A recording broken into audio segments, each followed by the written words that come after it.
Buenas tardes, bienvenidos al Colegio Oficial de la Psicología de Madrid.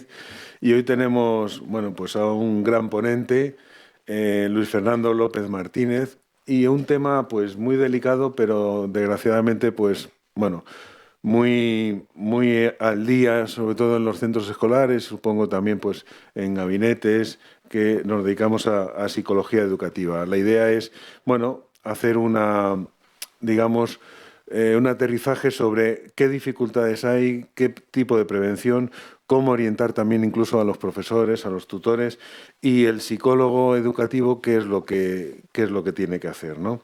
Bueno, una breve, bueno, pues currículum, aunque es súper extenso, Luis Fernando, no sé, si me dejo algo tú rematas.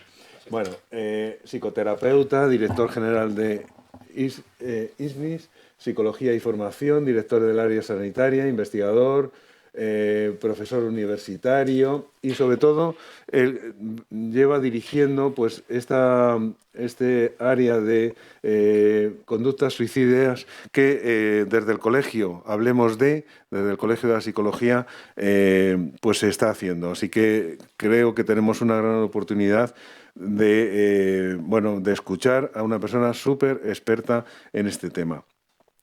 Y si me permitís, y aunque sea un tema que bueno, es distinto a este tema, sí que me gustaría dedicar, y quizá al final de la experiencia lo comentemos, bueno, pues esta experiencia no como título, sino por un poco la formación a un amigo, a un compañero que nos ha dejado, se llama David González Muñoz, se llamaba, y bueno, realmente siempre ha participado en la sección, ha estado en la Junta y desgraciadamente pues no está ya con nosotros. Así que me gustaría dedicárselo a él. Y gracias por vuestra asistencia. Luis Fernando, cuando quieras. Bueno, Antonio, muchas gracias por la invitación, por poder estar en esta casa nuevamente. Muchas gracias a todas vosotras, a todos vosotros por acompañarnos en lo que va a ser un acompañamiento, igual que el que realizamos con nuestras chicas, igual que el que realizamos con nuestros chicos cuando estamos en la escuela. Y sobre todo recalcar, para empezar, el importante papel de la escuela, de los centros educativos, como un lugar de acompañamiento, como la cuna, donde podemos hacer precisamente de sostén, de contención, para la vulnerabilidad, para el dolor, sobre todo para aquellas situaciones no únicamente educativas, sino para acompañarnos en el afrontamiento y las habilidades para la vida, para afrontar lo que serán los adultos, las adultas y el futuro del mañana.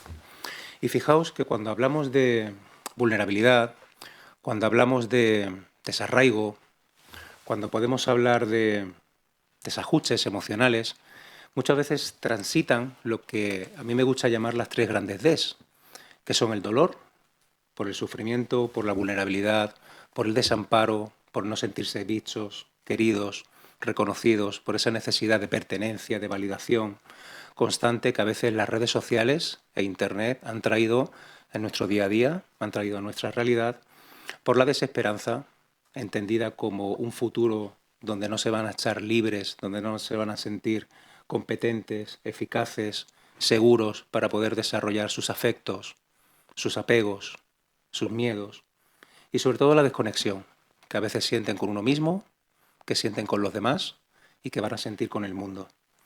Hecho, nuestro gran maestro Beck hablaba de la tríada cognitiva de Beck, precisamente.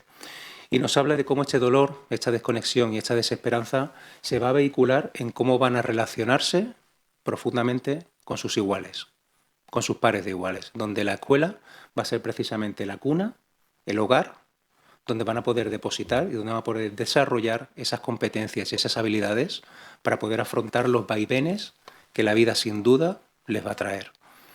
Y en este papel creo que la educación, y la educación con mayúsculas, es la pieza clave, es el pilar base para poder acompañar, para enseñar y sobre todo para poder sostener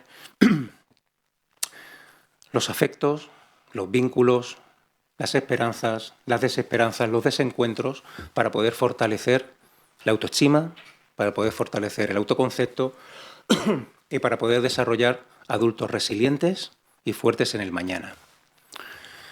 Porque el suicidio y la autolesión, como la piedra culmen de esos desajustes emocionales que se vehiculan hacia la necesidad de huir como una estrategia, como una conducta, como un comportamiento por excelencia de escape, de huida de una realidad que viene atravesada por esas tres grandes Ds, por el dolor, por la desconexión y por la desesperanza, que tanto terror nos causan a los profesionales, a las familias, a las madres, a los padres, a los profesionales, a los orientadores, desde lo social, desde lo comunitario, desde lo educativo, desde lo clínico. Nunca fueron el problema. Fueron simplemente el resultado y la parte visible de muchos problemas previos que llevó a la persona a pensar en acabar con su vida para huir de los problemas que le acuciaban, que le circunscribían, que le habitaban. Problemas en las habilidades sociales, dificultades en las relaciones interpersonales, miedos a no ser aceptados, a no ser reconocidos, a no ser vistos, problemas en la adaptación escolar, dificultades como el bullying, el tan temido ciberbullying, dificultades en la diversidad, dificultades de inclusión, dificultades académicas, dificultades de cualquier tipo que vienen atravesadas por muchas faltas de mecanismos, de habilidades, de herramientas que como profesionales y que como docentes tenemos que facilitar dentro de las aulas. El aula nunca fue un lugar para hacer terapia. La terapia tiene otros lugares y otros espacios. La escuela siempre fue un lugar para acompañar, para sostener, y en esta pieza clave que es de la conducta suicida y autolesiva, la escuela es el lugar principal y esencial para poder hacer una detección temprana de situaciones de riesgo. Acompañar esta vulnerabilidad que encontramos dentro de las aulas con cariño, con amor, con respeto, con límites. Poder detectarlo a tiempo y poder hacer las derivaciones oportunas a diferentes profesionales que tendrán que entender otros ámbitos, desde lo clínico, desde lo social, desde lo comunitario, sabiendo que la escuela siempre fue un lugar donde regresar. Oliver Sacks, en uno de los libros que escribió, y fue una frase que siempre me ha acompañado a lo largo de mi carrera. Oliver Sacks, parafraseándolo, espero hacerlo bien, decía algo así como que los profesionales, los docentes, igual que las padres, igual que las madres, y los docentes son una extensión de la familia dentro de las aulas. Decía que tenemos que cultivar las alas de nuestras chicas y de nuestros chicos para que un día puedan volar, sabiendo, con el apego, con la seguridad, con el cariño y con el amor, que siempre van a tener un lugar donde regresar. Y creo que ese es el papel de los profesores, de las profesoras, del aspecto docente y de todos los profesionales que atendemos a veces las partes más oscuras de las realidades y de los vínculos de nuestras chicas y de nuestros chicos, como es a veces tener que trabajar con conductas que nos causan tanto terror, porque esa es la palabra, terror y pánico, como es el suicidio o la autolesión de nuestros adolescentes y de nuestras niñas y de nuestros niños. Y es que por regla general, la persona que se quita la vida, y esto es un mantra que se ha venido repitiendo a lo largo de muchos años, que no desea morir, sino acabar con un sufrimiento a que no encuentra otra salida que la muerte. Cuando escuchamos atentamente, por desgracia, llevo muchos años escuchando por desgracia, porque no es por suerte, a muchas niñas, a muchos niños, a muchos adolescentes, a muchos adultos, hablando de su deseo de morir, adquiere una profundidad mucho más intensa, mucho más humana, cuando aprendemos a escuchar para entender las realidades de nuestros pacientes y de nuestros alumnos y de nuestras alumnas. Y entendemos que ellos no desean matar su vida. Lo que desean matar es su forma de sentir la vida, el cómo están viviendo y experimentando su realidad. Y eso nos da un campo de acción rico, extenso, humano, para ver dónde están esas vulnerabilidades. Y muchas de ellas estarán dentro de la escuela. Y el profesorado, como parte esencial de ese acompañamiento a nuestros pequeños, no únicamente estará desde lo educativo, sino también estará desde el acompañamiento humano para poder sostener y acompañar esta vulnerabilidad hasta que pueda ser sostenida, trabajada y superada. Y esta es una parte importante porque, como sabéis, no voy a explicar nada que vosotras, profesoras, profesores, no sepáis. La adolescencia, como dicen nuestras chicas y nuestros chicos, es una movida de mucho cuidado. Dicen, esto le quita el chill a cualquiera. Porque la adolescencia es una época que está marcada por un totem revolutum, por una tormenta perfecta de muchos cambios.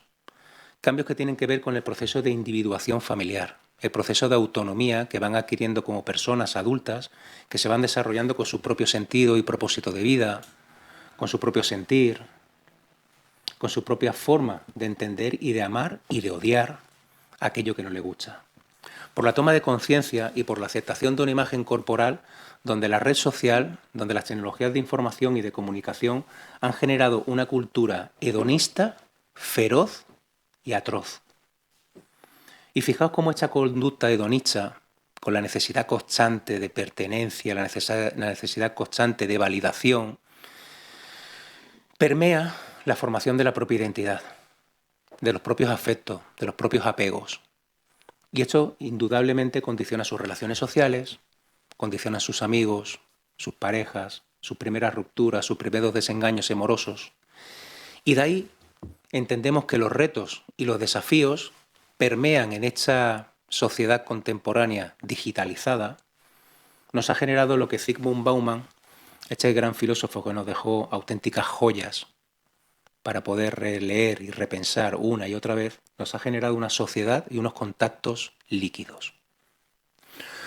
Unas relaciones que están basadas constantemente en la necesidad de validación, en la necesidad de pertenencia, en la necesidad de reconocimiento y en la dificultad para generar espacios y lugares seguros. Y esta superficialidad no iba a escapar del sentimiento de abandono, del sentimiento de desarraigo, del sentimiento de orfandad, del sentimiento de no ubicarse ni tener un lugar donde estar, donde ser, para poder desarrollar su propia identidad. Y en este vacío existencial, como nos hablaba Viktor Frankl en su obra El hombre en busca de sentido, nos hace ver cómo nuestros jóvenes buscan constantemente un sentido y una pertenencia a través de los ojos de los demás y la necesidad constante de validación. Y cuando eso no lo encuentran, la fantasía de muerte, de vacío, empieza a permear sus vidas. Y a veces este sentimiento de vacío se vehicula a través de conductas autolesivas, de diversos tipos. Pero fijaos que las conductas autolesivas, tal y como las hemos estudiado desde la psicología, desde el estudio desde la ciencia del comportamiento, de la conducta, son entendidas por los grandes autores como Hamza, como Nock y otros muchos referentes que llevan décadas de estudios estudiando las conductas autolesivas, autolíticas, autodestructivas, disruptivas. Nos hablan que las conductas autolesivas son aquellas que causan un daño directo y físico. Pero fijaos que cuando hablamos con nuestras chicas, con nuestros chicos, y aquí seguro que, imagino, ¿no?, que corroboraréis, ¿no?, lo que yo también observo en la clínica, hay más autolesiones psicológicas que físicas. El sentimiento de sentirse una carga, de sentirse responsables de lo que ocurre, de no sentirse competentes, eficaces, queridos, bichos, reconocidos. Y cuando ese dolor, ese sufrimiento y esa desconexión, de nuevo esas tres grandes Ds, no encuentran salida, no encuentran un sosiego, no encuentran una regulación organísmica, no consiguen autorregularse emocionalmente, se vehiculan a través de diferentes conductas, diferentes correlatos conductuales, como observáis en esta transparencia. Transparencia, son muy antiguos. En esta diapositiva, que está en la derecha, las quemaduras, las mordeduras, el arrancamiento de costras, el cutting, el tan temido cutting, los cortes, el ingerir objetos, el arrancamiento del pelo, el tallado corporal, el autogolpeo, la escoriación de la piel hasta sangrar y la introducción de objetos subdérmicos con una importante variabilidad por cuestión de género en la metodología que se utiliza para provocarse las autolesiones, a veces se vehiculan como una estrategia ineludible con muchas funciones y que se diferencian de la conducta suicida. Fijaos que cuando hablamos de autolesión, lo primero que nos llega a los profesionales a la mente, o al menos porque así la cultura y nuestra propia educación social y contextual nos sitúa, pensamos en el suicidio y pensamos en la muerte. Pero la conducta autolesiva y la conducta suicida son dos conductas y dos comportamientos que difieren en muchas cuestiones. No son iguales, aunque están estrechamente relacionados. La autolesión siempre va a ser un factor de riesgo importantísimo hacia la conducta suicida.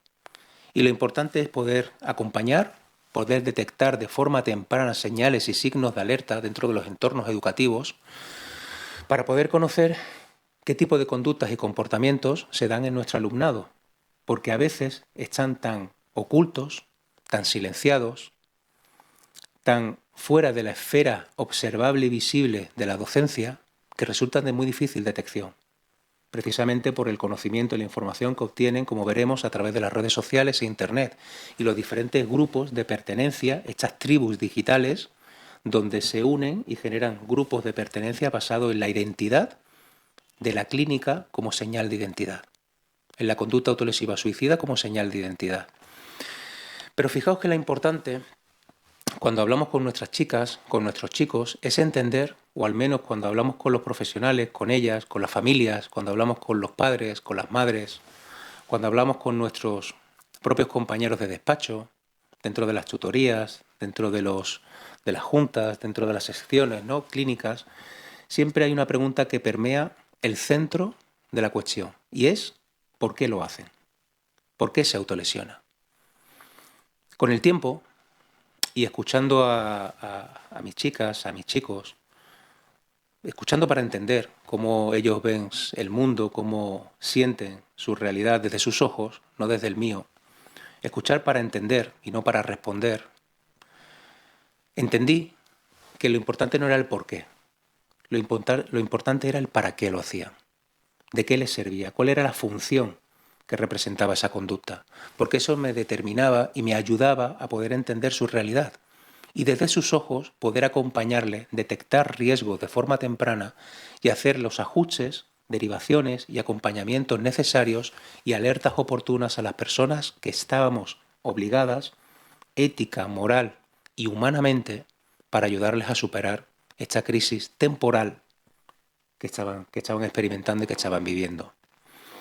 La mayoría de adolescentes, la mayoría de nuestros alumnos, la mayoría de nuestras alumnas van a encontrar como principal función de la autolesión la regulación emocional. Y tenemos que entender que a veces el daño psicológico, el dolor, la desesperanza, la desconexión que sienten dentro de la esfera psicológica, dentro de la esfera y de la dimensión emocional, cuando se traslada a un daño físico, lo que hace es anestesiar de forma inmediata ese dolor psicológico que no consiguen neutralizar por otro medio.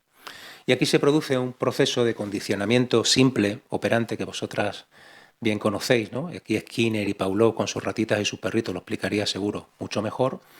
Se establece un proceso donde principalmente nos dicen que han recuperado el control sobre el fin y el inicio de su dolor.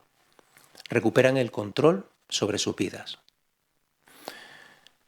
Fijaos que a veces los padres, las madres, por el terror, por la falta de información, quizás por el propio enfado de no saber cómo poder ayudar bien a sus hijas, a sus hijos, aparece la irascibilidad, el desarraigo, o a veces porque las propias familias quizás sean el mayor factor de riesgo que tengamos en nuestro alumnado. Pero nos dicen que lo hacen para llamar la atención, porque están intentando conseguir algo. Y fijaos que lejos de lo que es una llamada de atención, que nunca fue una llamada de atención, sino una forma de comunicar un dolor, una desesperanza y una desconexión que no encontraba la palabra o el verbo para expresar lo que se sentía, quizás fueron la única forma que encontraron para que los demás viesen el dolor interno y emocional que sienten. A veces lo utilizan como estrategia de autocastigo.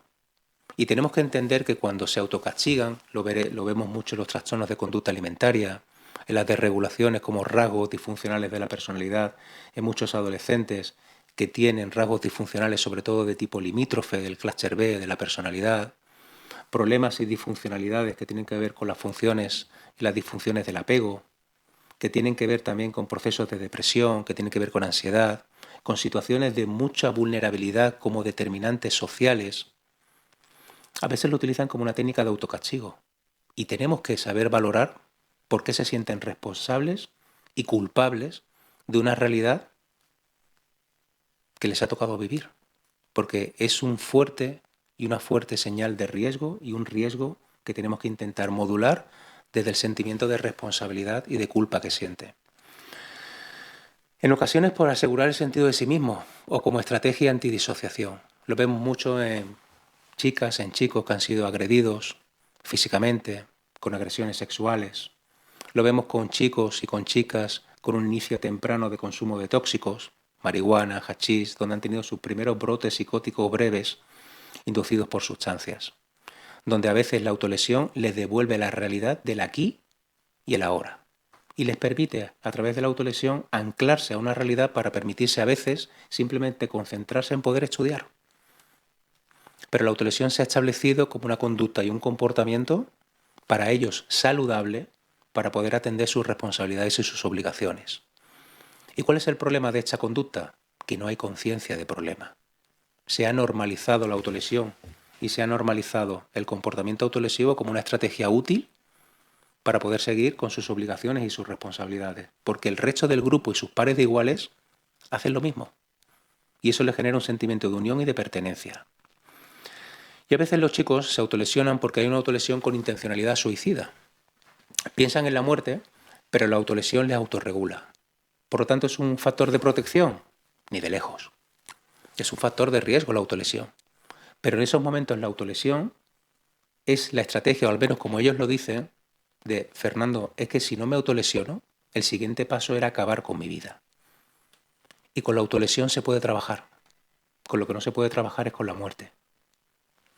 Y para eso tenemos que entender que para trabajar con chicos, con chicas que se autolesionan por diferentes circunstancias, por diferentes motivos, como vemos, necesitaremos lo que los docentes, lo que las profesoras, lo que los profesores bien entendéis y bien conocéis, que es la paciencia, el amor, la prudencia, el acompañamiento y sobre todo la sensibilidad y la concienciación de que es un trabajo de campo duro, largo, pero que requiere sobre todo de la presencia de referentes positivos para nuestras chicas y nuestros chicos, para contrarrestar la barbaridad de cosas que se ven por todos lados, sobre todo a través de la red social. Y para entender cómo un chico, como una chica dentro de cualquier ámbito clínico, educativo, social, comunitario, a través de los determinantes sociales que puede encontrar, vemos cómo un chico, como una chica puede empezar a sentir una sensación dolorosa. Y toda esta sensación dolorosa toda la hemos sentido. Hemos sentido una sensación de displacer, una sensación extraña pero que no nos causa una buena sensación. Esta sensación dolorosa, los chicos a veces lo que hacen es, con la incapacidad de poder controlarla, lo que hacen es aumentar la tensión y de una sensación incómoda empiezan a sentir la ansiedad. Empiezan a sentirse en un proceso creciente ansioso. En ese proceso ansioso, cuando son incapaces de manejar la desregulación emocional que empiezan a sentir, empiezan a experimentar lo que se denomina angustia. Porque la ansiedad y la angustia son dos cosas diferentes.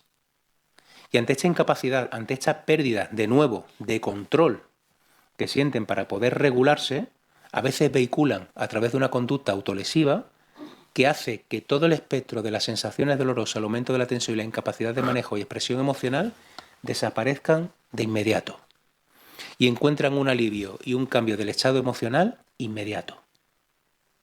Y esto les hace olvidar el dolor, la desesperanza y la desconexión que sentían durante un tiempo.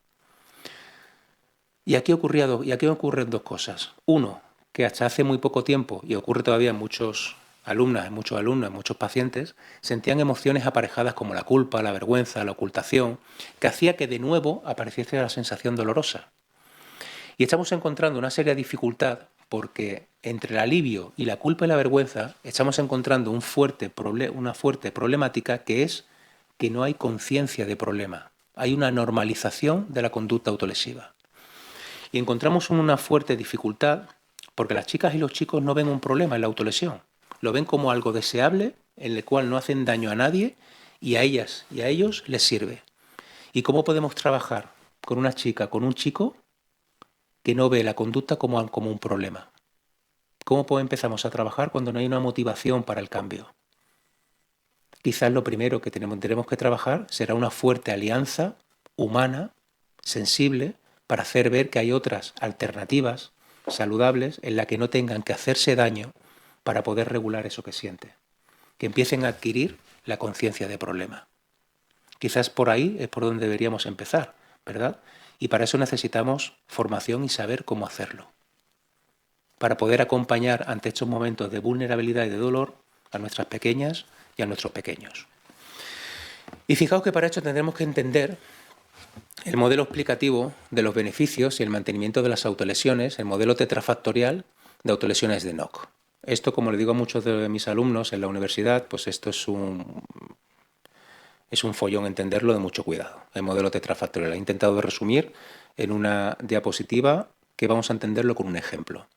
Imaginaos que este modelo, ¿no?, que este modelo es así, que se basa en refuerzos positivos y negativos dentro del ámbito intrapersonal y dentro del ámbito interpersonal, donde se obtienen 4 beneficios, desde el alivio y la regulación de las emociones negativas, la evitación de compromisos y responsabilidades, el apoyo y los cuidados del entorno y la excitación y la salida de la empatía para generar emociones positivas. Todos esos son refuerzos positivos y negativos, intrapersonales e interpersonales. Imaginaos un alumno, una alumna que se autolesiona mediante cutting. Sofía se autolesiona mediante cutting. Y mediante el cutting, ella se alivia y regula emociones positivas, emociones negativas que siente ante el dolor y la desesperanza ante la situación familiar que está viviendo. Porque sus padres se encuentran en un proceso de tutoría que se conoce en un proceso de separación y litigios legales feroz, donde los convenios reguladores están creando muchos problemas a nivel familiar. Pero desde que su familia conoce que Sofía se autolesiona, la familia que estaba presente, pero estaba profundamente ausente de la vida de Sofía, empieza a estar más presente en su día a día. Salen más juntos, hacen más actividades juntos, conversan, tienen una presencia más constante dentro del hogar, no pasan tanto tiempo fuera de casa, han conciliado mucho mejor sus horas laborales, prestan una mayor compañía y ya no están ausentes. Al mismo tiempo, la familia ya no le pide las responsabilidades y compromisos que antes le exigía, buenas calificaciones, actividades extraescolares. Ya no ponen grandes problemas ni hay grandes conflictos si algún día tiene que faltar a la escuela. Y con todas estas sensaciones, donde las responsabilidades están más limitadas, mucho más flexibles, donde la familia está mucho más presente, Sofía se siente mejor.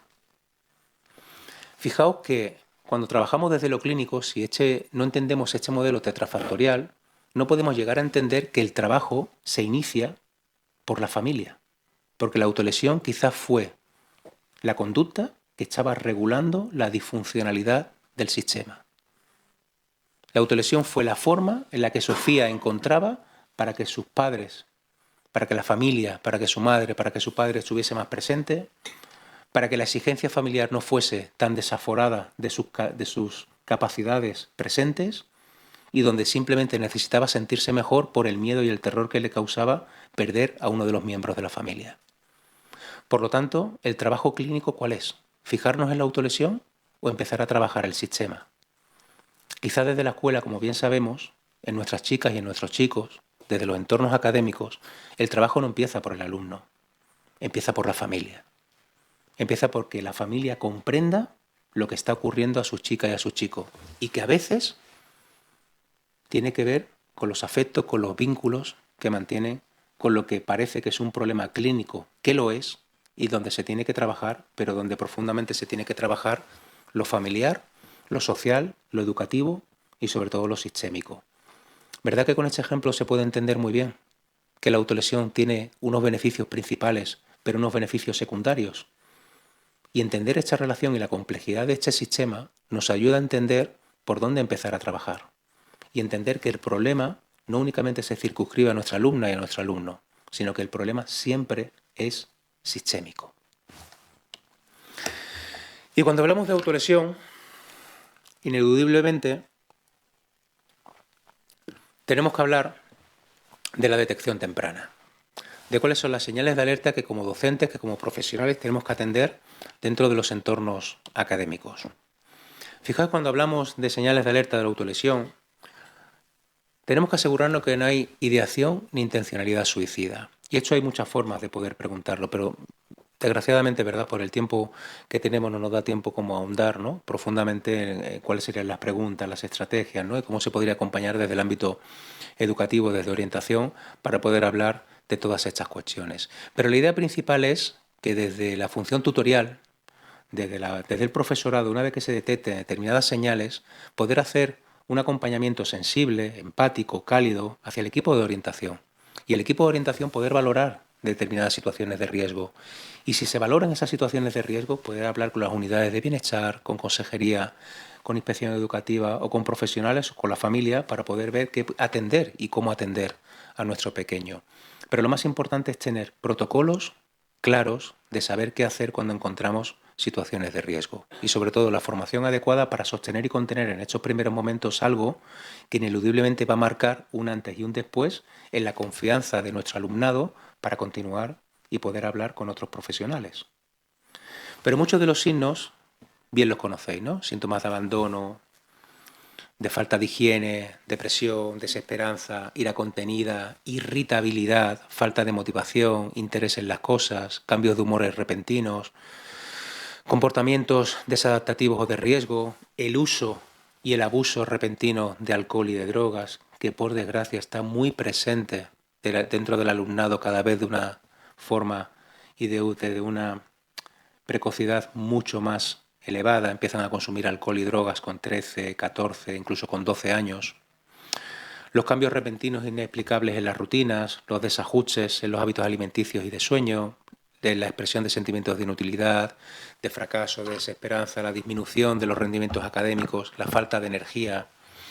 Y fijaos como muchas veces muchos alumnos, o al menos así llega a consultas, muchas veces llegan a consulta, os lo digo para poder unir, ¿no?, la parte educativa y la parte clínica, que no están separadas, sino que tienen de trabajar conjuntamente para poder establecer y cumplir todo el amplio espectro de ayuda que necesitan nuestros alumnos. Pero cuando entendemos desde la clínica, cuando de nuevo escuchamos para entender la problemática que traen nuestras pequeñas y nuestros pequeños, a veces llegan con una clínica que podría catalogarse como un trastorno de conducta. Es decir, es un chico que busca peleas, que está constantemente metido en discusiones, en peleas, es un chico irascible, que no cumple las normas.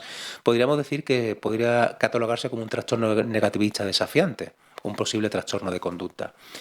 Y cuando ahondamos, cuando profundizamos en los precipitantes, en el porqué, en el para qué de esta conducta, hacemos la evaluación sistémica de la familia, del entorno, de las amistades, a veces entendemos y comprendemos desde sus ojos que este chico cuando originaba las peleas, que este chico cuando incita a sus pares de iguales a que le agredan, una vez que inicia la agresión y se inicia la agresión física, este chico se deja literalmente apalear. No establece conducta de huida ni de escape. Se deja golpear por doquier. Y lo que parece ser que es un trastorno de conducta se transforma en una autolesión indirecta, porque merecía y quería y buscaba el castigo. Porque asimismo buscaba el castigo de sus pares de iguales y encontraba también la confrontación y también la sanción por parte de sus figuras de referencia.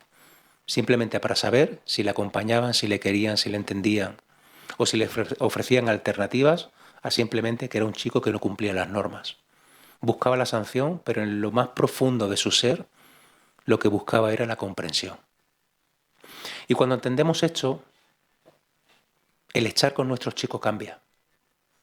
Porque la ayuda que necesita son límites, son normas, son encuadres, pero también necesita un acompañamiento sensible y cálido desde las figuras referentes. Y las figuras referentes son, sin lugar a dudas, la familia y la escuela. Muchas veces se ven dentro del aula heridas, cicatrices frecuentes, inexplicables.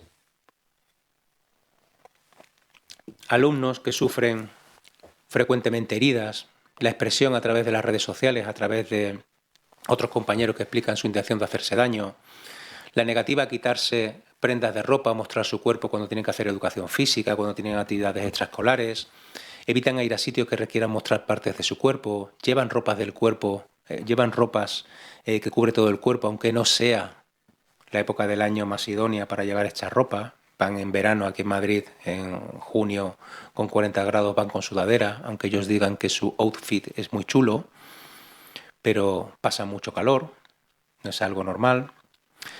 Empiezan a aparecer manchas de sangre, empiezan a oler a desinfectantes a veces la ropa, esos círculos color ocre que a veces se ve que en las sudaderas, en los pantalones blancos, la salida repentina de las aulas, donde indican repetidamente de una forma muy angustiosa y con mucha ansiedad al profesorado que necesitan salir al baño, por diferentes motivos. Pero salen al baño normalmente cuando lo observamos con ansiedad. Y cuando regresan del baño, vemos que están completamente regulados. Ni un atisbo de ansiedad. O era una necesidad fisiológica imperante, por lo que la ansiedad estaba muy presente, pero si esto vuelve a ocurrir repetidamente, quizás es que en el baño ha ocurrido algo que le ha calmado esa ansiedad y esa angustia y que ha necesitado salir, quizás como inferencia, como hipótesis, para hacerse daño, para volver regulado a un entorno donde no puede regularse de otra forma. Y muchas chicas y muchos chicos que llegan botiquines dentro de las mochilas. ¿Quién lleva un botiquín al aula? ¿O quién lleva material de cura a un aula? Tiritas, betadine, elementos de curetaje. Es extraño. Y tenemos que ver que muchas de las señales de alerta y de autolesión del suicidio, como veis, todo esto tiene que ver con la parte comportamental, para poder observar, para poder inferir determinadas situaciones que pueden generar situaciones de vulnerabilidad dentro de nuestro alumnado, para poder detectar de forma temprana. Muchas tienen que ver con las verbalizaciones negativas de uno mismo. Muchas veces nos dicen, profe, yo no sirvo para nada, profe, soy una palabra escatológica, permitidme que no la exprese. Nadie me quiere, nadie me ve, nadie me va a querer, no voy a servir para nada, mi vida no tiene sentido. Verbalizaciones negativas por la vida, nada hay bueno para mí, nada me va a pasar que sea bueno, y sobre todo sobre el futuro. No hay nada para mí. No hay nada que me pueda valer ni que me puedan dar. El aislamiento, los cambios repentinos e inexplicables de la conducta, los cambios de humor brusco, las conductas de riesgo, alcohol, drogas, sexo grupal, fotografías, compartir contenido explícito, gráfico, sexual, mediante diferentes tecnologías, simplemente por la necesidad de pertenencia y la necesidad de validación de un grupo que necesita ponerse en riesgo para que los demás le acepten dentro de sus espacios. Las despedidas, las conductas de cierre, regalar objetos preciados y el cierre de las cuentas de las redes sociales son, sin lugar a dudas, quizás las mayores señales de riesgo que podemos detectar en nuestro alumnado. Y aquí nos encontramos con un grave problema, que no podemos acceder a sus redes sociales. ¿Qué es lo que hacen dentro de la red? ¿Cuál es la conducta digital de nuestro alumnado? ¿Cómo podemos detectar situaciones de riesgo cuando las mayores situaciones de riesgo se dan dentro de la red social? La mayoría de las cartas de despedida, el regalo de los objetos preciados, el cierre de las cuentas de las redes sociales se dan en el mundo digital, en el mundo virtual. Y tenemos un grave problema que legislativamente necesitaremos de abordar para poder hacer una labor de protección a un lugar donde hoy por hoy la legislación no llega, que es poder atender cuál es la conducta digital de nuestros pequeños y poder acceder al contenido cuando hay situaciones de riesgo. Porque quizás lo no observable en el día a día sí tiene una repercusión dentro de la red social. Porque vamos a encontrar muchas situaciones y muchos determinantes de riesgo. Por no extenderme demasiado y contextualizarlo, dentro del ámbito escolar, las situaciones de bullying. Más que el bullying, que era de difícil detección ya por el profesorado, por todo lo civilino, ¿no? Y todo lo oculto y de difícil detección que se produce muchas veces cuando se detectaba, ya llevaba mucho tiempo de recorrido la práctica de acoso, de injurias, ¿no? Y de agresiones. Fijaos lo difícil que es cuando atendemos el ciberbullying, cuando está 24/7 dentro de las tecnologías digitales. La difícil detección que tenemos ahí, los sentimientos de rechazo, la estigmatización por sentirse diferente al grupo, las presiones académicas excesivas, los altos niveles de exigencias familiares, la estigmatización tras las tentativas de suicidio. Hay muchos pacientes que han tenido tentativas de suicidio que su mayor dificultad de abordaje y de aceptación era regresar al aula, porque estaban aterrorizados de cómo lo iban a recibir sus compañeros cuando había una práctica de bullying o de ciberbullying. Y a veces, permitidme que no expresar mucho de las palabras gruesas, que me dicen muchos de los pacientes, pero son frases que han precipitado nuevas tentativas de suicidio. Cuando un alumno con una situación de riesgo, de vulnerabilidad, llega al aula y no hay un buen acompañamiento, un buen abordaje por parte del aula, unas buenas indicaciones, tanto de normas, de límites, de encuadre, precisamente para las situaciones de vulnerabilidad, es un fuerte precipitante hacia nuevas conductas suicidas. Por eso es importante, ¿no?, por tener una formación adecuada, tener unas indicaciones claras de cómo abordar la llegada, la reincorporación al aula de una persona que ha tenido tentativas de suicidio o que está en duelo por suicidio. La falta de intervención por parte de la comunidad educativa ante conductas de riesgo por temor a empeorar la situación. Fijaos que esto se dice mucho en los manuales, pero es que hay mucho profesorado que no sabe qué hacer. Y esa es la realidad. Porque el temor, a veces el pánico por creer que va a empeorar la situación, inhibe una respuesta adecuada que el alumno necesita. Y el alumno lo vive como un abandono de las personas referentes dentro de sus espacios. La pérdida de red, del apoyo social, el desarraigo sociocultural, la exposición a modelos de suicidio dentro de los medios de comunicación, de las redes sociales y las barreras para intervenir ante una conducta suicida como la estigmatización y muchas creencias erróneas. Porque la mayoría de los factores precipitantes que vais a encontrar y que encontramos dentro del aula son problemas que están relacionados, la mayoría, con problemas de identidad de género, de orientación sexual y de orientación de género. El debut de posibles enfermedades mentales, personales o familiares. El abuso y el maltrato. Las rupturas y los desengaños amorosos. Uno de los mayores precipitantes hacia la conducta suicida. La separación de los padres, los graves conflictos conyugales, el suicidio de un ser querido, problemas escolares, los embarazos prematuros o no deseados, los abortos, la muerte de un ser querido y acontecimientos vitales estresantes como determinantes sociales. Estos son los mayores precipitantes que vais a encontrar dentro de los entornos educativos. Los mayores que son importantes de poder atender serán los desengaños amorosos, muy presentes dentro del día a día de los entornos académicos, escolares, el posible debut de enfermedades mentales, el proceso de estigma y de rechazo a la diversidad sexual y de género, y sobre todo los embarazos no deseados o prematuros. Son quizás las problemáticas más presentes que encontramos dentro del aula, que son fuertes precipitantes para hacia conductas autolesivas o conductas suicidas. Porque encontraremos muchos tipos de problemáticas que vienen reflejadas con clínicas que se tendrán que atender dentro de los espacios clínicos, dentro de la psicología sanitaria y clínica, como es la depresión, los trastornos bipolares, la esquizofrenia, los trastornos de abuso de alcohol y otras sustancias, los trastornos de ansiedad, los TCAs, los trastornos alimentarios tan presentes, como he dicho, por esta cultura hedonista en la que el alumnado está presente, y los trastornos de personalidad que, aunque como bien sabéis, ¿no?, se diagnostican, ¿no?, en la adolescencia, deben ser diagnosticados en la adultez, ya observamos muchos rasgos disfuncionales en nuestro alumnado adolescente entre los 15 y los 17 años, entre los 14 y los 17 años, que se correlacionan con los del clúster B de los trastornos de la personalidad. Narcisistas, histriónicos, narcisistas, histriónicos, a ver, ayúdame, ¿qué se me ha ido? Y límites, y trastornos límites, se me ha ido más importante, ¿ves? Y trastornos límite de la personalidad.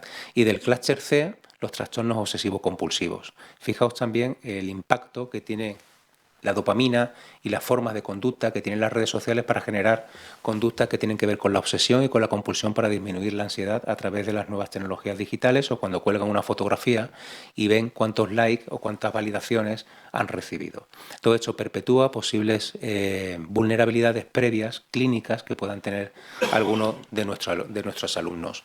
Y como factor de protección dentro del aula, vais a encontrar muchos, ¿no? Muchos de ellos no tienen que ver con el aula, pero sí el fortalecimiento desde la acción tutorial que se puede realizar precisamente con las familias, como es establecer un buen funcionamiento, ¿no?, una buena cohesión familiar, la importancia de recalcar a la familia la buena relación entre los miembros de la familia, los apoyos significativos de cómo deben de apoyar, de acompañar, de sostener las situaciones de vulnerabilidad de sus hijas, de sus hijos, el alta autoestima, adquirir habilidades sociales y de comunicación, las habilidades de resolución de problemas, estrategias de afrontamientos positivas, relaciones interpersonales, apoyo de calidad consistente, apoyos y recursos sociales, educativos, comunitarios, actitudes y valores dentro del alumnado como la solidaridad, el respeto, la justicia, la equidad, la cooperación, la diversidad, el respeto, la asertividad, la amistad. Son valores que parecen una obviedad, pero están muy en desuso.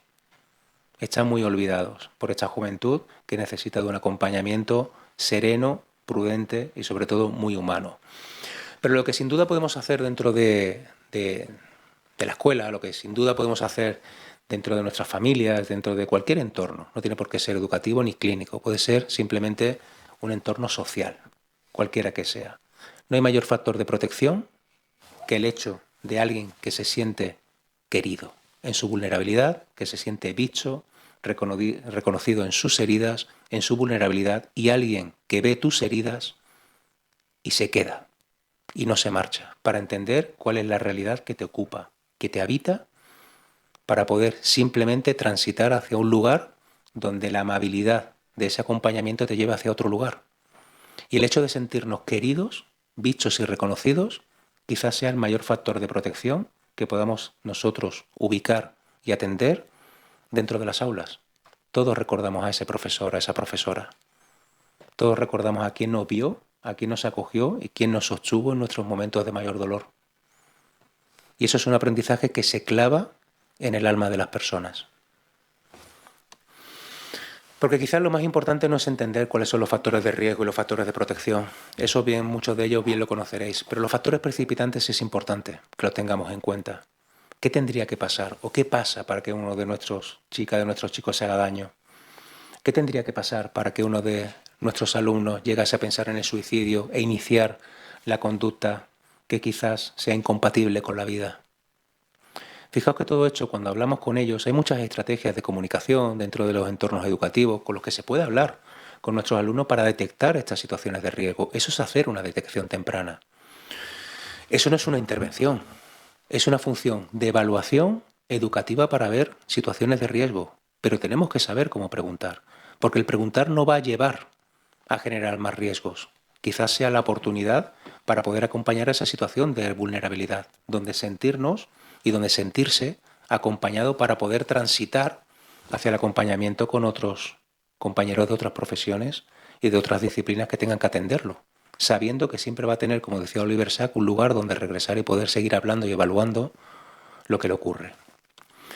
Y es importante porque todas estas señales de alerta a veces se dan en el ámbito digital.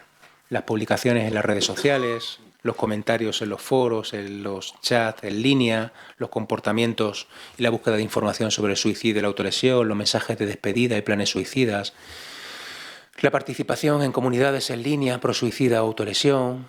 Fijaos cómo la literatura, como los elementos gráficos, como las películas, las series, hacen a veces de la enfermedad mental o de las problemáticas la seña de identidad de muchas de sus narrativas. La serie Por 13 razones, la serie Élite, la serie, por ejemplo, Ciberbullying, Hasta los huesos. Fijaos la representación gráfica, visual, narrativa, que se trata precisamente en la adolescencia. Agresiones sexuales, droga, suicidio, autolesión, consumo de alcohol, desarraigo, bullying, problemas de diversidad, problemas de rechazo, estigmatización, y donde muchos de nuestros adolescentes y nuestros alumnos se ven identificados. Pero esos son los modelos, supuestamente referentes positivos, que tenemos que encontrar, pero se aleja mucho de lo que es un referente positivo. No llega ni al nombre.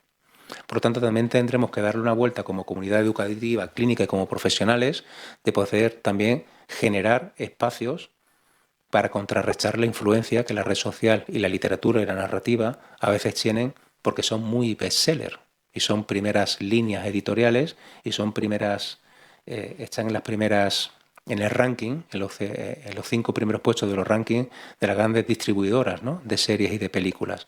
Pero estamos haciendo un flaco favor a la educación y al acompañamiento de nuestros pequeños. Los cambios de hábitos de costumbre, del uso de redes, el aumento y la disminución del tiempo dedicado a la navegación en las redes sociales, el cierre de las cuentas de las redes sociales, la disminución de las interacciones, las publicaciones por las noches o a horas inusuales. Lo bueno y lo malo que tienen las redes sociales, una de las cosas buenas que tiene es que salen las horas a las que postean. Salen los horarios a los que suelen publicar sus posts dentro de la red social. Quizás dentro de la acción tutorial, o al menos desde la clínica sí lo hacemos, y sé que muchos compañeros desde la educativa también lo realizan, es psicoeducar a las familias dónde mirar. Nosotros no podemos mirar en las redes sociales, pero la familia sí, los amigos sí.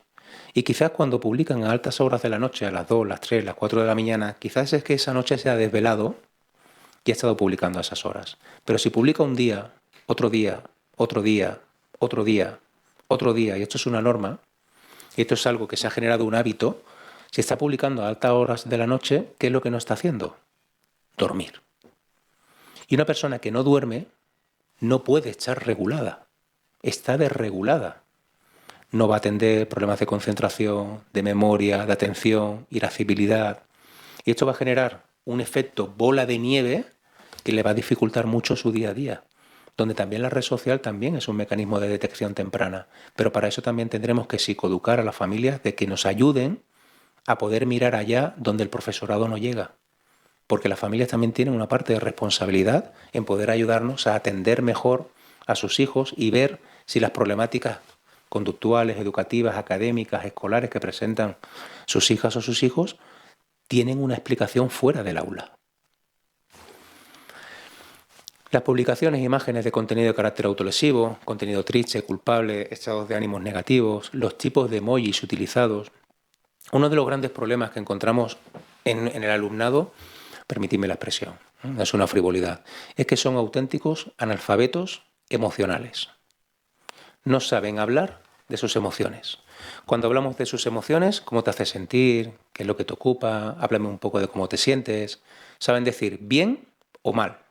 O hacen así y te miran con cara rara. Y si le preguntan más, se enfadan con nosotros. Pero no es que se enfaden con nosotros, se enfadan con la frustración que sienten porque no son capaces de hacernos entender lo que están sintiendo. Y lo que sienten es, el mundo no me entiende y nadie me entiende. Y esto tiene un grave problema porque la red social ha traído la expresión de emociones mediante los emoticonos, los emojis, carita triste, carita alegre, carita llorando, carita roja. Y esto ha generado una serie de simbolismo digital, emocional, que ha dificultado la expresión y la adquisición de vocabulario emocional para hablar y expresar cómo nos sentimos. Y una de las partes que creo que desde la educativa se tiene que realizar profundamente es un proceso de alfabetización emocional dentro de las aulas. Aprender a hablar de cómo nos sentimos. Porque hablamos de adolescentes, chicos, chicas, jóvenes, pero que ya hay muchos adultos que tampoco saben hablar de esto. Porque todo lo que no se nombre mediante la palabra y mediante el verbo no puede sanar. Tenemos que hablar de lo que nos ocupa, de lo que nos habita. Si no, no se puede sanar, ni se puede acompañar, ni se puede ayudar. Y nos encontramos con una realidad 2.0, en la realidad de la prevención del suicidio y de la autolesión, porque todo no va a ser negativo. La red social no simplemente es negativa, hay muchas cosas negativas. Yo soy un firme defensor del uso adecuado de las redes sociales. La red social no es buena ni es mala per se. Es el uso que se le da de ella lo que genera problemáticas. Y bien utilizadas son quizás el mayor elemento educativo como una nueva revolución tecnológica que encontramos en nuestro día a día. Pero si la utilizamos adecuadamente, si no quizás sea el mayor factor de riesgo que hemos encontrado para problemáticas de salud mental en la infancia, en la adolescencia y en la adultez. Por eso tenemos que generar concienciación, desestigmatización, generar espacios dentro de la red donde haya expresión emocional, alfabetizar emocionalmente, generar recursos de información y de educación, generar espacios de apoyo social y sobre todo de conexión y de comunicación que contrarresten todos esos aspectos negativos que la red social ya tiene. Tenemos que establecer elementos de balance, donde la ecuación con el tiempo, que actualmente está más negativa que positiva, con el tiempo la parte positiva contrarreste los riesgos inherentes que siempre van a estar presentes de cualquier uso de cualquier información o cualquier medio tecnológico. Pero con el tiempo que esa balanza esté contrarrestada y equilibrada precisamente hacia la parte positiva. trabajando los procesos de adicción, los riesgos como el sexting, el grooming, las ecocámaras, los posibles trastornos del sueño, el aislamiento social, la depresión, la ansiedad y la reducción del rendimiento académico, el ciberacoso, el ciberbullying o el doxing, que genera precisamente en los entornos académicos un uso inadecuado de las redes sociales. Y esta es la realidad a la que nos enfrentamos. Y nos enfrentamos, permíteme la expresión, en pañales. Sin la formación, sin la capacitación, sin saber muy bien cómo incorporar dentro de los currículum y los planes docentes académicos las prácticas en buenas prácticas digitales o una asignatura que ya está tardando en llegar en ciudadanía digital, en aprender a comunicarnos de una forma asertiva, de una forma correcta, una forma saludable dentro de las nuevas tecnologías, porque esta realidad ha llegado para quedarse. Esto no se va a marchar. Y para ver los riesgos que encontramos dentro de la red, veremos el caso de Lucía. Lucía tiene 13 años y conoce a Pablo en una red social, pero Pablo no es Pablo. Pero sin embargo llevan 2 semanas hablando.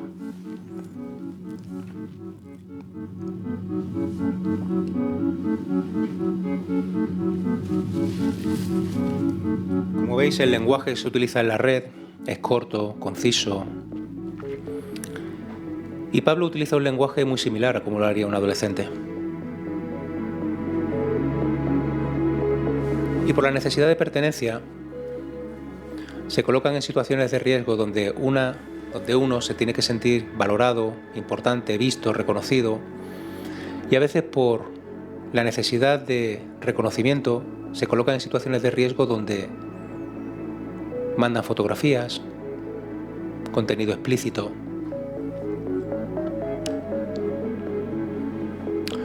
Y esto genera el aislamiento, el miedo, el temor, sentimientos de culpa, ansiedad.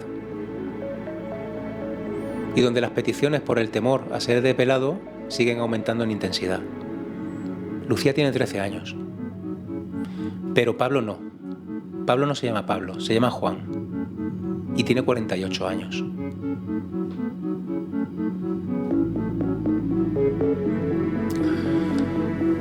Y esta realidad ocurre todos los días por la necesidad de reconocimiento, de pertenencia y la necesidad de ser vistos, queridos y acogidos. Cuando quizás el entorno presencial no reúne las características que ellos desean y buscan en lo digital a un otro que valide sus necesidades y sus deseos, encontrando que esto es un riesgo para nuestra infancia y para nuestra adolescencia. Y esto también se puede trabajar desde el aula, porque el suicidio se tiene que trabajar desde las conductas cibersuicidas, que son la influencia que provocan las redes sociales, Internet, los procesos de autolesión online, los efectos contagios que se dan. Y nos encontramos en una realidad 2.0, la presencia del suicidio dentro de la red. A lo largo de estos años he podido realizar diferentes artículos de investigación que se han publicado en diferentes revistas de impacto, que tratan precisamente sobre la influencia que tienen las redes sociales, Internet, que tienen sobre los desajustes emocionales, que provocan sobre las diferencias de género en la obtención de información, en las necesidades que se trasladan precisamente dentro de la red, y donde replicamos diferentes búsquedas, donde los adolescentes buscan información dentro de la red para promover la conducta suicida, buscar apoyos, recursos, información dentro de la red. Este artículo, que se publicó en 2020, es una muestra de cuál es la búsqueda que cualquier adolescente dentro de la red puede llegar a través de hilos, de salas de chat, de comentarios, donde se publican, he tomado la precaución, siguiendo las recomendaciones de la Organización Mundial de la Salud, de tachar precisamente la metodología de tipo suicida y cualquier tipo de identificación que pudiese llevar a este tipo de página, pero muestra una serie de metodologías de tipo suicida donde la persona, con varias tentativas de suicidio, especifica que ha intentado acabar con su vida y donde finalmente ha encontrado una con la que acabaría con ella. Este hilo se remonta hasta el año 2004. Allá por 2004 ya existía esto en la red. Sin embargo, empezamos a hablar de ella desde hace muy poco tiempo, 2-3 años. Pero hace más de 20 años que esto ya existía. Y fijaos la contraprestación o la respuesta a la despedida, a una carta de despedida suicida digital de esta usuaria. La usuaria, que inmediatamente le contesta, le especifica que por favor, antes de acabar con su vida, que comparta el método que va a utilizar. Fijaos la labor de prevención, de acompañamiento que se realiza dentro de la red. He intentado coger una captura de pantalla lo más amable posible, porque hay auténticas barbaridades dentro de esta investigación. O páginas que hablan de metodología muy concreta, el uso de pastillas, donde habla de qué tipo de pastillas uno tiene que tomar para provocarse la muerte, pastillas que no necesitan receta médica, que no necesitan una prescripción facultativa. ¿Qué tipo de venenos que se encuentran dentro de cualquier hogar se tienen que utilizar? ¿En qué cantidad? ¿De qué forma?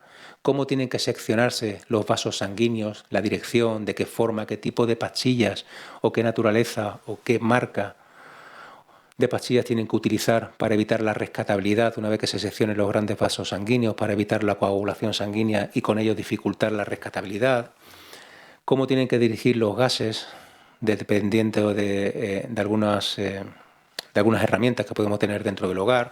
¿O qué tipo de inyecciones de elementos y tienen que ubicarse, ¿no? O tienen que inyectarse en determinados lugares para provocarse la muerte?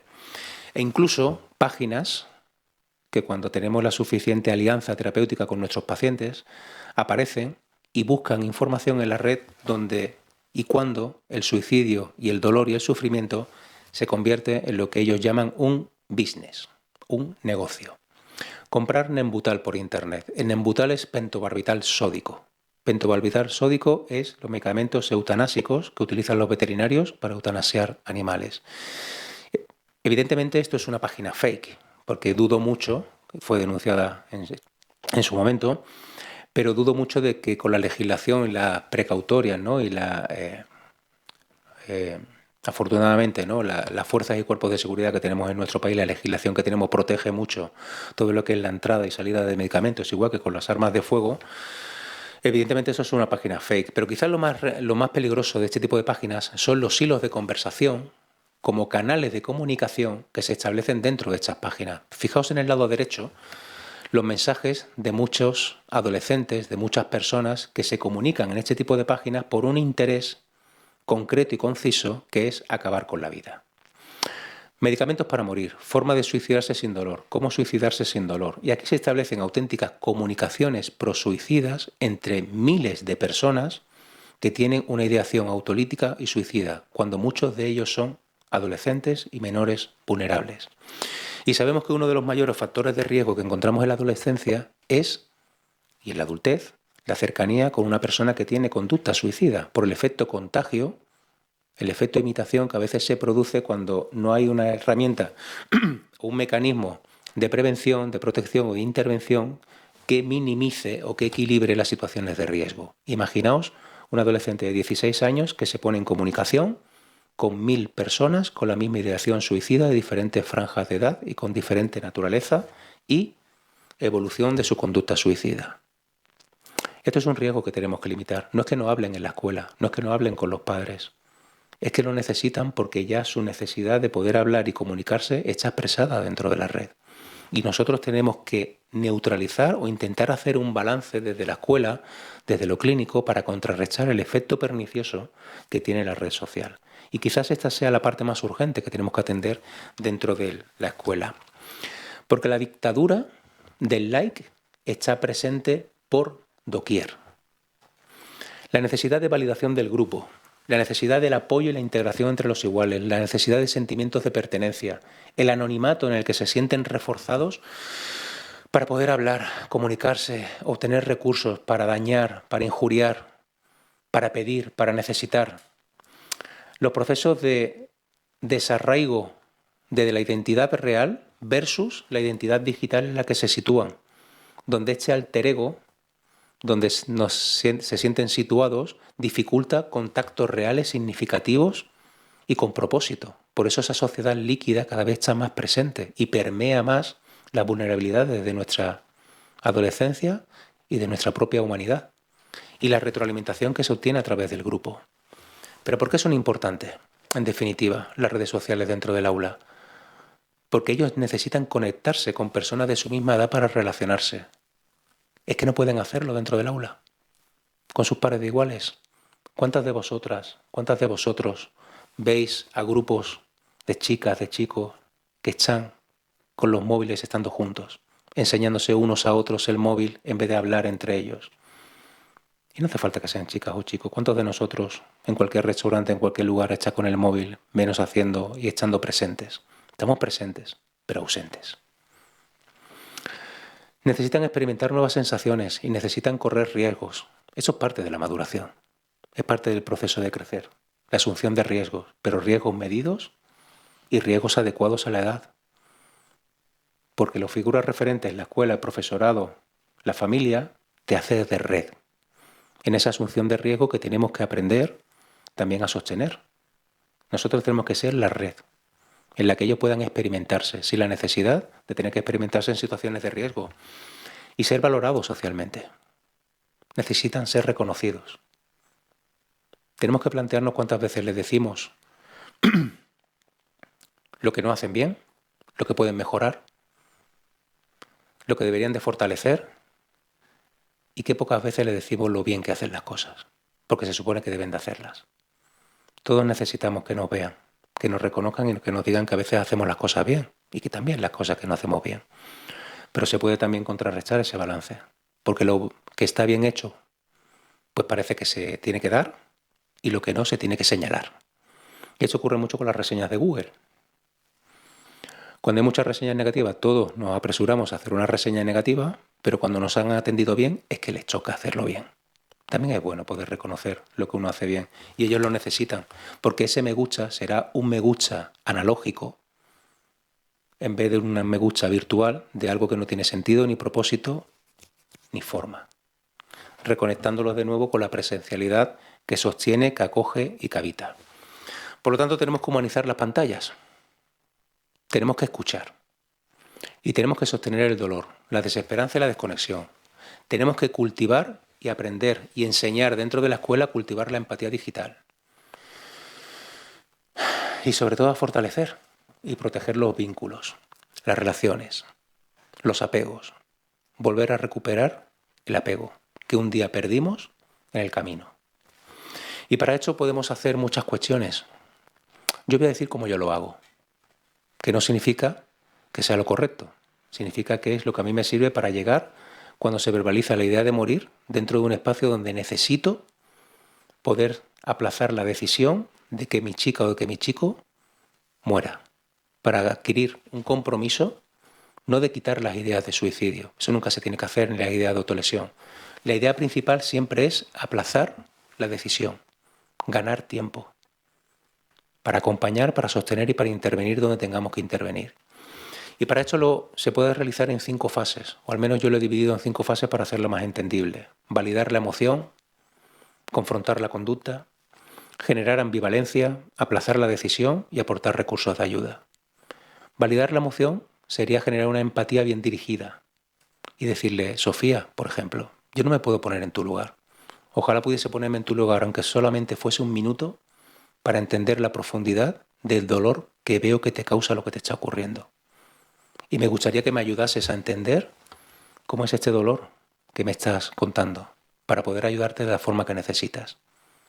Porque me preocupa, sería la segunda fase, confrontar la conducta, que es lo más difícil, porque me preocupa que la única opción que contemples para disminuir este dolor que sientes sea haciéndote daño. Y esta palabra, hacerte daño, la persona lo va a entender perfectamente. No hace falta mencionar la palabra suicidio, una autolesión que puede generar tabú, estigma, rechazo, alejamiento. La palabra hacerte daño nos acerca al dolor desde la humanidad. Porque me preocupa que la única opción que contemple sea haciéndote daño. Mientras genera ambivalencia. Imagínate, Sofía, que por un solo segundo imagínate por un solo minuto, un solo segundo, un minuto no, vamos a hacerlo por un segundo, que juntas podamos encontrar un alivio a ese dolor que sientes. Ya veremos el cómo, el dónde, con qué personas, ya veremos cómo lo hacemos. Pero imagínate que por un solo segundo pudiésemos disminuir ese dolor. ¿Eres capaz de verlo? Y si nos dice que sí, tendríamos que preguntarle, ¿y si consiguiésemos juntos disminuir ese dolor que tú sientes, tú querrías morir? Porque nadie que se ve en el futuro libre de su dolor quiere morir. Ahí se cultiva esperanza, se cultiva conexión. Porque si nos dice que no, ahí que estamos detectando precozmente rigidez cognitiva, visión túnel o flexibilidad cognitiva y adaptación a la situación. Si genero esa ambivalencia, después le diría: Sofía, ¿y tú crees que podríamos darnos un tiempo, ver con quién hablar, cómo podríamos hacerlo, para ver cómo podemos ayudarte de la forma que tú necesitas? ¿Por dónde te gustaría empezar? Y con este por dónde te gustaría empezar sería devolverle la autonomía, la responsabilidad sobre su proceso, generar motivación para el cambio y la ayuda que la vida y sus experiencias le robó. Devolverle al centro de la ecuación. Y después aportar todos los recursos de ayuda que sean necesarios.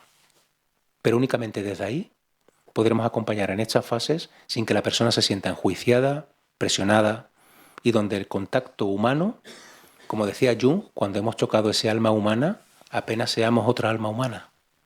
Donde la persona se va a sentir acogida, reconocida y sobre todo, como hablábamos de los factores de protección, querida. Os voy a aportar un vídeo que me parece lo suficientemente importante, sensible, que va a recoger un poco todo lo que hemos visto durante esta breve momento que hemos compartido juntos para intentar recopilar todo lo que hemos hablado durante esta hora. Le tenía que dar yo. Cada 40 segundos una persona se suicida en el mundo. Una cuarta parte son adolescentes y jóvenes menores de 25 años. Sin embargo, la mayoría de los suicidios los podemos prevenir entre todos y todas. Tener días mejores o peores es normal. A veces, estar anímicamente bajo es normal. Quizás sea solo una mala racha. O quizás no. Tal vez solo esté un poco cabizbajo o triste. O quizá no. Tal vez no tengas que preocuparte por mí. O quizás sí. Quizá no sea una situación grave. O quizás es muy grave. Conocemos a nuestras amistades de maravilla. Sabemos cómo son y cómo actúan. En tu opinión, si llora sin motivo, Si ves que tiene autolesiones, Si actúa de forma diferente. Si está anímicamente baja, Si hablo del deseo de morir, si escribes sobre la falta de motivación para vivir en trabajos escolares o exámenes, si regala cosas de su gusto, Si ves que se está aislando, si cierro mis redes sociales, si baja el rendimiento escolar o deja de venir a clase. si esa persona confía en ti, intenta hablar con ella. O buscar a alguien de confianza que pueda hablarle. Busca un lugar adecuado para hablar y sobre todo escuchar. un espacio en el que me sienta cómodo. Un lugar que garantice la confidencialidad. donde nadie más interrumpa la conversación. ¿qué podemos decir durante la conversación? Asegúrate de que sabe que estás dispuesto a escuchar. Muestra tu apoyo. Eres importante para mí y en el camino estaré a tu lado. Anímale a que siga hablando. Esa situación parece causarte mucho sufrimiento. Pregúntame por los cambios en mi vida. ¿Cómo estás? No te veo bien. ¿Quieres hablar? Me gustaría escucharte. Parece que estás pasando por un momento difícil. ¿Quieres hablar? Podría tener intención de suicidarse. Esto ocurre más veces de las que tú crees y no debería de ocurrir. Quizás piensas que por preguntar pueden empeorar las cosas. Eso no es así. Al contrario, la mejor manera de no suicidarme es preguntarme. No tengas miedo a preguntar. ¿Estás pensando en suicidarte? Si pensase en suicidarme, me gustaría que alguien me preguntase, sentirme importante para alguien. Si te dice que piensa en suicidarse, no le digas... ¿Cómo puedes decir eso? Estás loca. No digas tonterías. Me estás tomando el pelo. No exageres. Se te pasará. No será para tanto. En su lugar, dile: Estoy aquí y estoy dispuesto a ayudarte. Todas estas señales nos indican que necesitas ayuda. Y la ayuda existe. quiero ayudarte a ponerte en contacto con ellos. Sé que estás pasando un momento difícil. Tienes que hablar con alguien que te ayude a superar esto. Iremos juntas a tu cita, si así lo quieres. Luego podríamos ir a tomar algo. Podría llamar a un servicio de salud o asociación asistencial o estar contigo mientras llamas tú. Si tengo dudas, si no quiero pedir ayuda, Si no estás dispuesto a reunirte directamente con alguien, puedes llamar a los teléfonos de ayuda. ¿Por qué no quieres pedir ayuda? no lo sé. Vergüenza, miedo. Aunque te consideres la única persona que está pasando por todo esto, hay más jóvenes que están pasando por situaciones similares. ¿Y si se entera toda la escuela? Mantendremos la máxima discreción posible. Todo lo que se habla con estos profesionales es privado. Cuando termine la entrevista, si crees que está en peligro real e inmediato, Quédate conmigo. No me dejes solo. llama a un teléfono especializado que te atenderán al momento. Busca ayuda y contacta con el médico. Si te encuentras en la misma situación que yo, pide ayuda. Habla. Si te encuentras en la misma situación que nosotras, Ofrece ayuda. Habla. Pero sobre todo, escucha.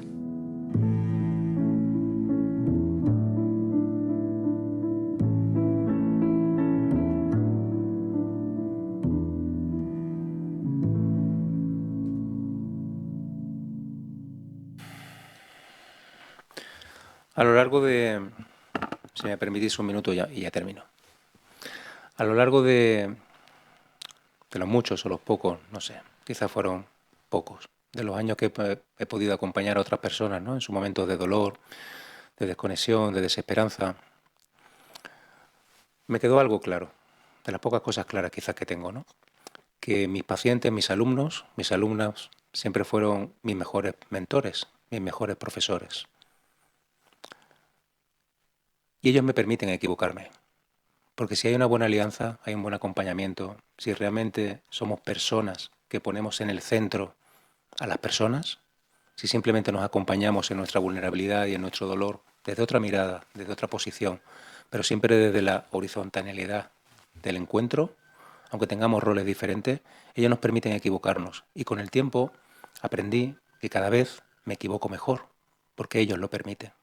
E intentaré cada día equivocarme siempre un poco mejor, sabiendo que en el aprendizaje y en el acompañamiento, mientras seamos personas que ponemos en el centro a las personas, iremos por buen camino. Así que muchas gracias por acompañarnos esta tarde. Gracias.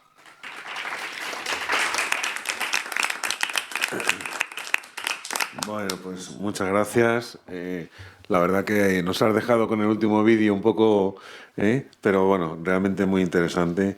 Y bueno, se abre un pequeño turno de palabra, alguna pregunta que queráis transmitir y dar a Luis Fernando para que la ponencia, bueno, pues quede redonda.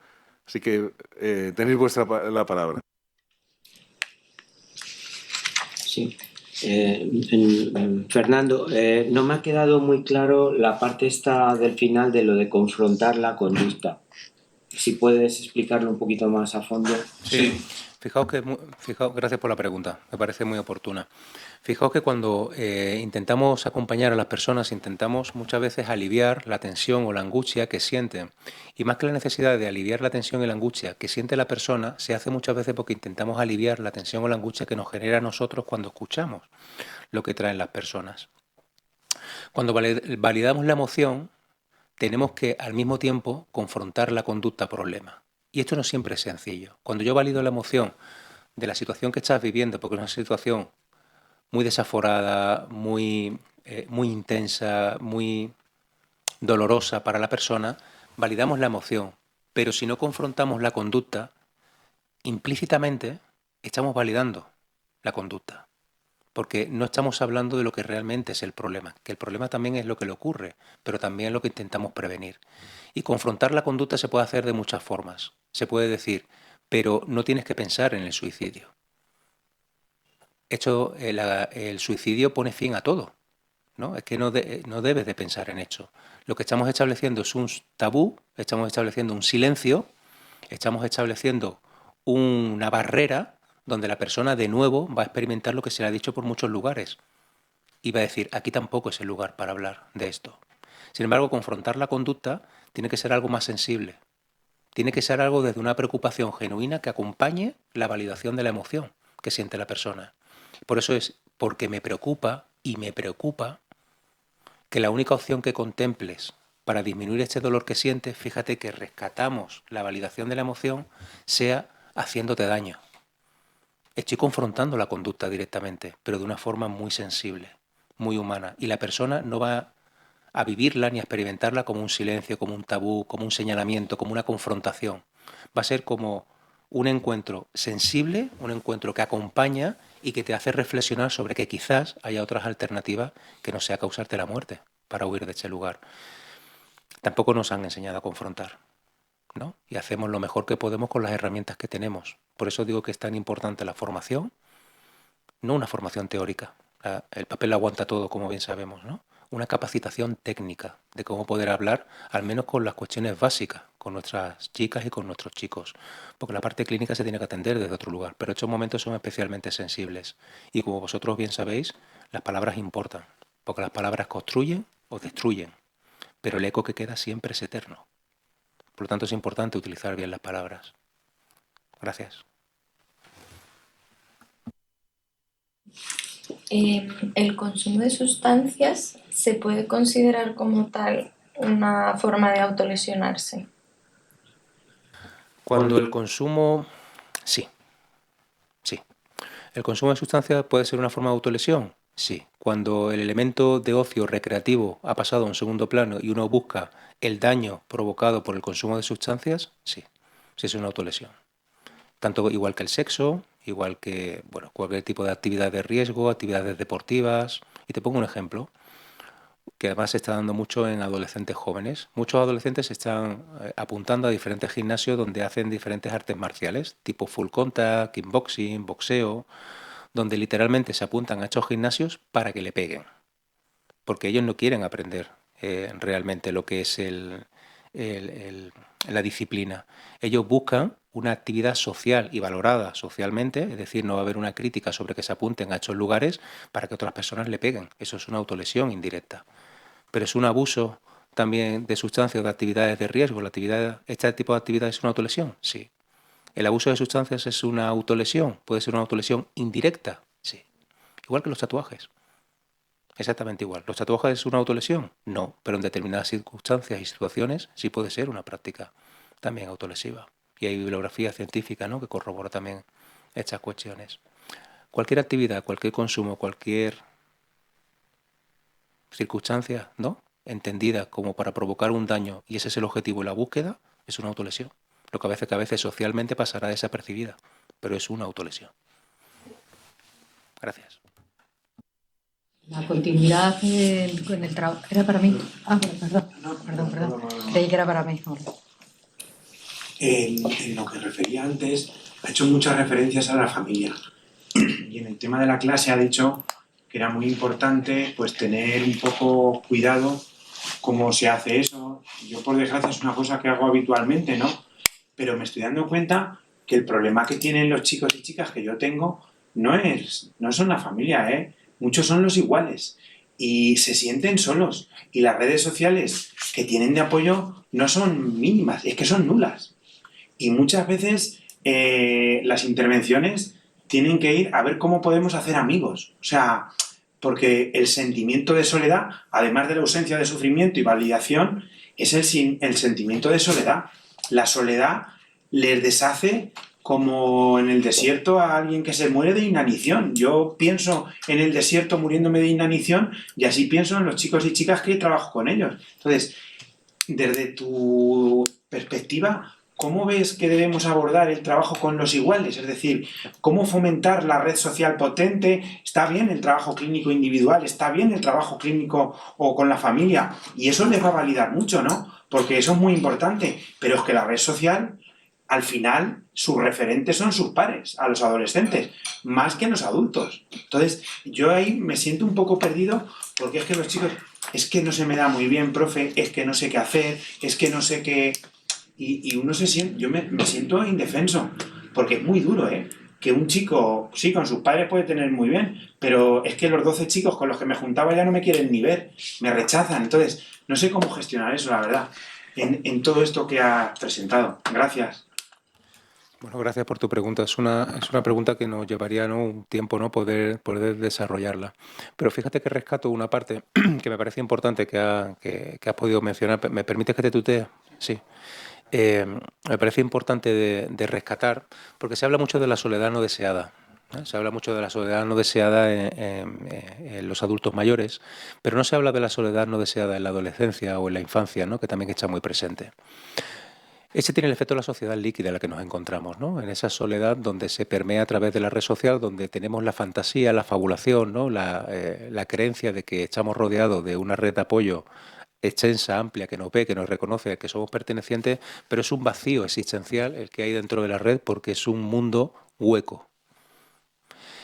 Y cuando se encuentran con la realidad, cuando necesitan el apoyo social, presencial, analógico, encuentran que no tienen ni las herramientas o sienten el rechazo porque la cantidad de validación y de pertenencia que encuentran en la red es muy difícilmente reproducible en los entornos presenciales, porque constantemente uno no está recibiendo validación de todas las personas.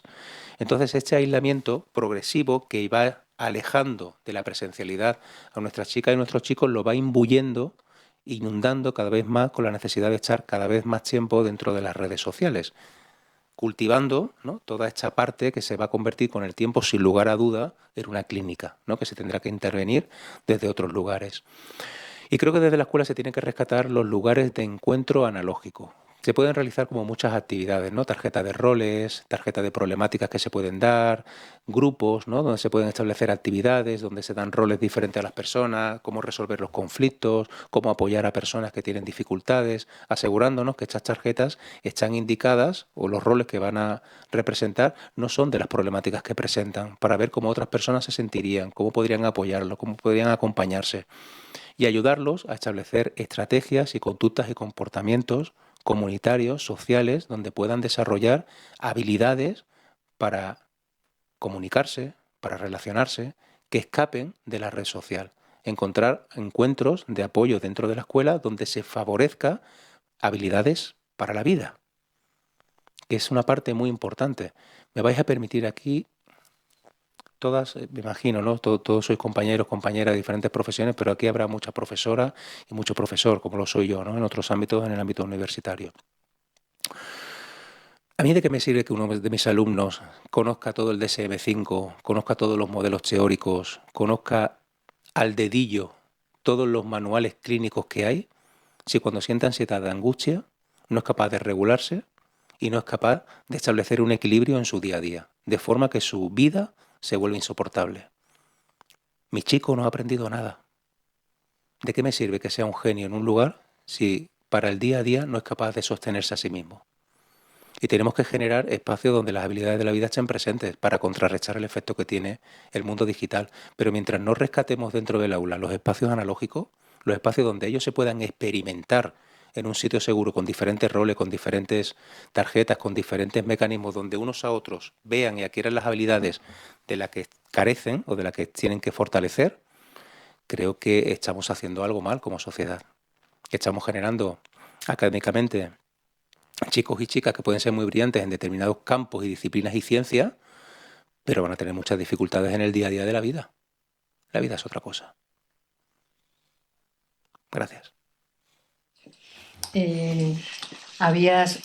También te tuteo si no te importa, habías explicado cómo los beneficios que tiene en el alivio, ¿no?, de la dificultad, del dolor, cuando la familia se entera y baja la presión, ¿no?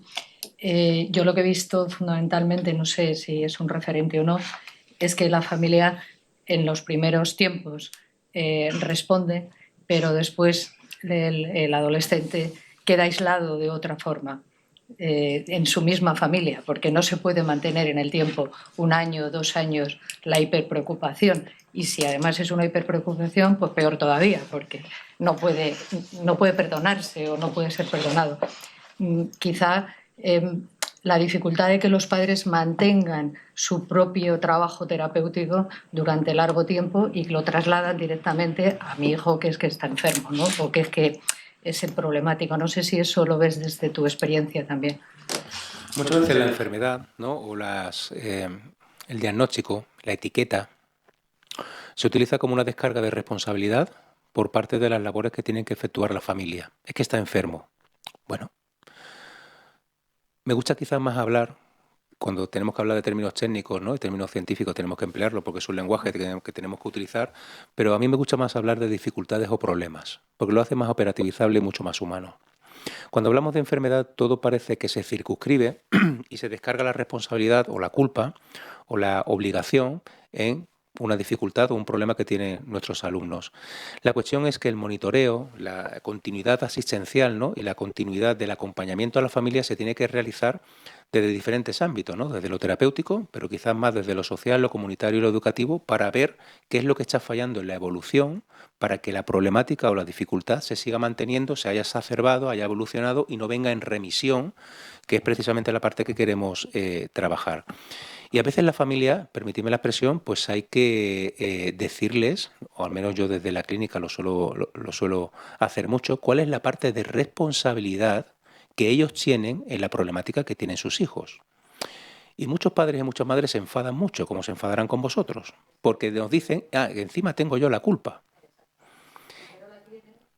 Luego, al pasado la urgencia, la frenan. Entonces es importante decirles que no es que tengan la culpa, pero que todos tenemos una parte de responsabilidad en poder actuar desde nuestros frentes y desde la forma en la que podemos actuar para poder ayudar a su hija o a su hijo de la forma que necesita. Y para eso necesitamos trabajar en equipos y que ellos se incorporen como parte imprescindible al equipo de trabajo para ayudar a sus hijos. Pero eso necesita de un monitoreo continuo, de una continuidad que muchas veces el día a día de las burocracias administrativas, de la burocracia de las organizaciones, de las instituciones, no nos permiten de poder atender todas estas cuestiones que son muy importantes. Por lo tanto, quizás la crítica constructiva, si se me permite, es tenemos que liberar espacios para atender a las personas en las problemáticas que tienen, sin que sea un detrimento ni un deterioro para las obligaciones y las responsabilidades académicas que tenemos, que ya son muchas, pero es que no queda espacio para más. Por lo tanto, habría que dotar de mucho más recursos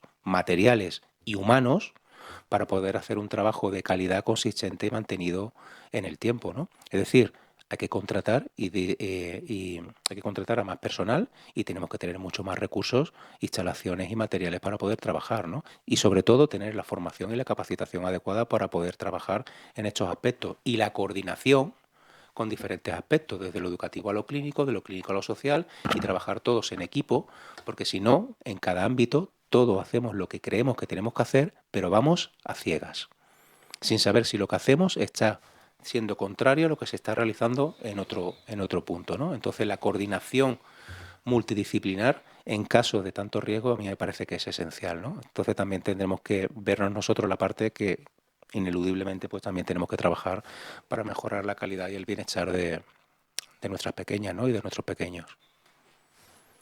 Bueno, pues otra vez muchas gracias a todos y nada, bueno, pues convocaros en febrero, tendremos otra experiencia, en este caso con María Solís, que es bueno, pues autora de una prueba que se llama Atento. Antes, al principio dije que, bueno, pues David nos abandonó, es decir, ha fallecido, y él nos dio una panorámica general de trastornos del neurodesarrollo. Y queríamos, bueno, pues adentrarnos un poquito en cada uno de los aspectos que bueno, toca trastorno del neurodesarrollo. En este caso, María Solís trabajará sobre la evaluación de funciones ejecutivas y el TDAH, ¿vale? Apoyándose en una prueba que ella es autora, que se llama Atento, que es de reciente publicación. Por lo tanto, nada, os convocamos para febrero y muchísimas gracias por vuestra asistencia y otra vez muchas gracias por el tiempo que nos has dedicado. Gracias.